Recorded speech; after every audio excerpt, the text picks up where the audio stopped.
一日之计在于晨，请问您今天有吃过早餐吗？台南市卫生局为了让大家知道早餐很重要，一定要吃以外，还要吃对哦。所以除了在餐桌上特别秀出多样的早餐食谱，欢迎家长帮孩子准备，或是帮孩子购买健康早餐以外，还特别委托营养师前往超商以及连锁早餐店，教大家外食如何挑选，也能让身体健康、学习力和营养都加分。就以这个鸡腿保加蛋来讲好了，你看我们上面其实有坚果，里面有cheese乳品类，我们有鸡肉，我们的豆鱼蛋肉类，还有我们的蔬菜类，那当然还包含我们汉堡本身的全谷杂粮类，这样林林总总加一加，那再搭配我们的无糖豆浆，其实是不是已经涵盖到了5大类的食物呢？非常的健康吧。如何扭转国内青少年过重和肥胖比例已将近30%的状况？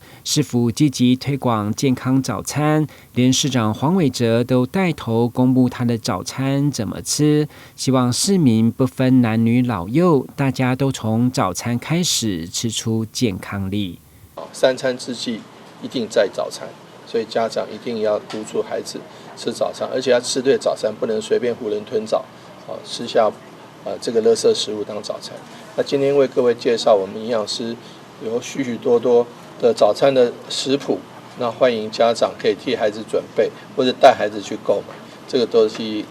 西都能够让孩子吃到健康、营养又活力满满的早餐。展示中式跟西式的一些营养的早餐